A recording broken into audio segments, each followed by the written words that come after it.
భయం వల్ల ఏమవుతుందంటే మంచం మీద ఉన్న ఆ శరీరంలోకి నువ్వు హడావుడిగా దూరిపోవటం జరిగి కళ్ళు తెరవటం జరుగుతుంది. అందుకని నేను నీకు ముందే చెప్తున్నాను, నువ్వు అలా భయపడాల్సిన అవసరం లేదు. అది నీ సూక్ష్మ శరీరం అని ముందుగానే గుర్తుపెట్టుకో. నువ్వు ఎప్పుడైతే బయటకు వచ్చి నీ శరీరాన్ని నువ్వు చూస్తున్నావో అది బాహ్య శరీరం అని గుర్తుపెట్టుకో. నువ్వు చూస్తున్నది సూక్ష్మ శరీరం అని తెలుసుకో.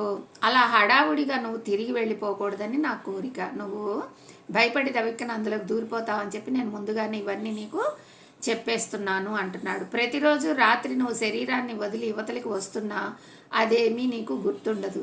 ఎందుకంటే నువ్వు పూర్తి స్పృహతో శరీరాన్ని విడుదల చెయ్యవు కదా. అయితే ఇప్పుడు నేను చేస్తున్న ఏర్పాటు దేనికి అంటే, నువ్వు నిద్రలోకి జారుకున్నప్పటికి నుంచి భౌతిక శరీరాన్ని వదిలి బయటికి వచ్చావన్న పూర్తి గ్రహింపు నీకు రావటానికి మధ్య ఎటువంటి అంతరాయం కలగకూడదని. మనం ప్రతిరోజు హాస్టల్గా బయటికి వెళ్తూనే ఉంటాము. మళ్ళీ తెల్లారేసరికి మన శరీరంలోకి మనం వస్తాము. కానీ మనం అదేమనుకుంటాము, కళ అనుకుంటాము. నిజంగానే మన ఆత్మస్వరూపం బయటికి వెళ్ళింది, అనేక లోకాలు తిరిగింది, వాళ్ళతో వీళ్ళతో మాట్లాడింది, వచ్చిందని మనం అనుకోము. తెల్లారి పొద్దున్నే పక్క వాళ్ళకి ఏం చెప్తాము, నాకు ఈరోజు మంచి కళ వచ్చింది, నేను మంచి దేవాలయానికి వెళ్ళి దేవుడి దర్శనం చేసుకొని వచ్చానని చెప్తాము. లేదా పెద్దల దగ్గరికి వెళ్ళాము, నాకు మా ఇంట్లో మా తాత కనిపించాడు, నాతో మాట్లాడాడు అని చెప్తాము.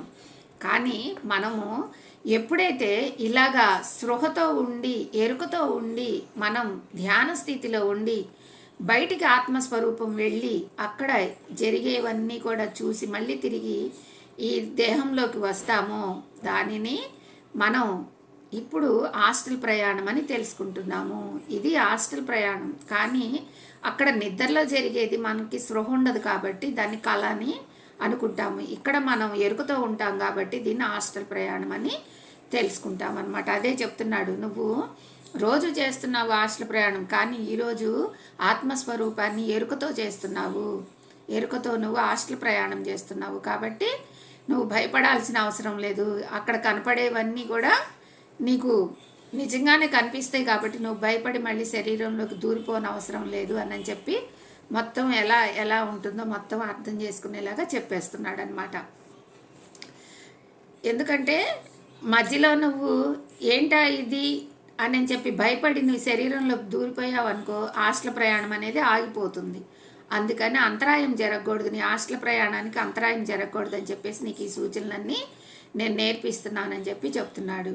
ఆ స్పృహలో నీవు అలాగే ఉండేలా చేయటానికి ప్రయత్నిస్తాను. నువ్వు ఎరుకతో ఉండేలాగా నేను ప్రయత్నం చేస్తూ ఉంటాను. మనం ధ్యాన స్థితిలో, అందుకనే గురువుగారు మనకి హాస్టల్ ప్రయాణం జరిగేటప్పుడు కూడా ఎరుకతో ఉండమంటారు. ఎరుకతో ఉండండి, నిద్రలోకి జారుకోవద్దు అని పదే మనకి హెచ్చరిస్తూ ఉంటారనమాట. ఎందుకనంటే మనం అవన్నీ ఎప్పుడైతే ఎరుకతో ఉండి మనం అవన్నీ గ్రహిస్తామో వాటిని ఆచరణలో పెట్టగలుగుతాము. లేదనుకో కొన్ని మర్చిపోతాము, కలగదా అనుకొని మర్చిపోయి వాటిని ఆచరణలోకి తీసుకోమన్నమాట.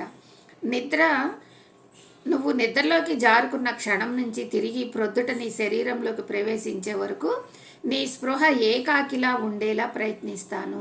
ఏకాకిలా ఉండటం అంటే ఏకత్వంతో ఉండటం, లోపల ఆత్మ చైతన్య శక్తితో ఆత్మ అనుసంధానమై ఏకత్వంతో ఉండేలాగా నేను చూస్తాను అని చెప్తున్నారు.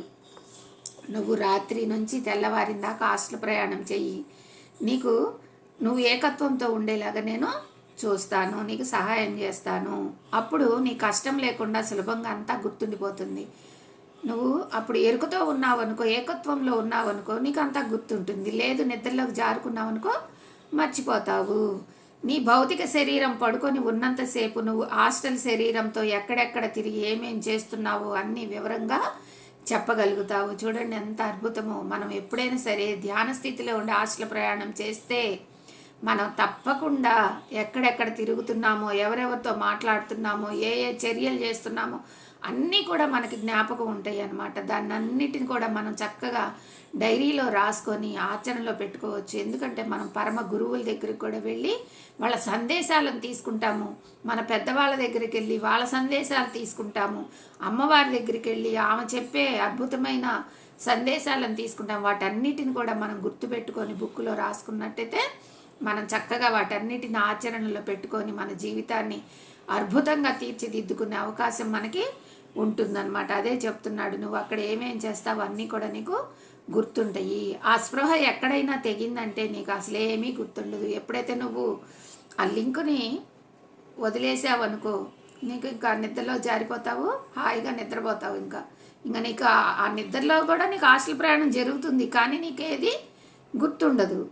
మహా అయితే ఒకటో రెండో విషయాలు గుర్తుంటాయి, ఏదో ఒకటో రెండో నీకు గుర్తుంటాయి, కానీ అన్నీ కూడా గుర్తుండవు అని చెప్తున్నాడు. చాలామందికి వచ్చే కళలు ఇలా తిరిగి వచ్చిన జ్ఞాపకాల మొక్కలే. చాలామంది కూడా నిద్రలో కళలు ఆ కళ వచ్చింది ఈ కళ వచ్చిందని చిన్న చిన్న ముక్కలే మనకు గుర్తుంటాయి, కానీ మనం తెల్లవార్లు కూడా హాస్టల్ ప్రయాణం చేస్తూనే ఉంటాం. తెల్లారిన తర్వాత ఏదో మనకు బాగా నచ్చిన ముక్క ఒకటి గుర్తుపెట్టుకుంటాము, అది తీసుకొచ్చి పక్క వాళ్ళకి చెప్తూ ఉంటాము. ఈ సమాచారాన్ని మెదడు కణాలు వాటి ఇష్టం వచ్చినట్లు మార్చేస్తుంటాయి. ప్రతి వివరం సరిగ్గా గుర్తుపెట్టుకోవటం అన్నది ఎప్పుడు సులభం కాదు.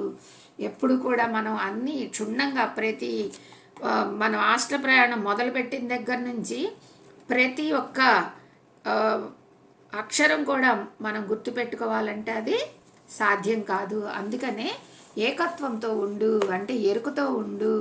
నువ్వు మనస్సుని మరి ఆత్మ చైతన్య శక్తిని ఏకం చేసి ధ్యానం చెయ్యి అని చెప్పేసి ఇక్కడ చాలా చక్కగా చెప్పారనమాట. మరి ఇంకా ఈ వివరాలన్నీ కూడా ఇంకా రేపు కొన్ని వివరాలు మనం తెలుసుకుందాం. ఈ హాస్టల్ ప్రయాణంలో వివరాలన్నీ రేపు కొన్ని తెలుసుకుందాం మాస్టర్స్.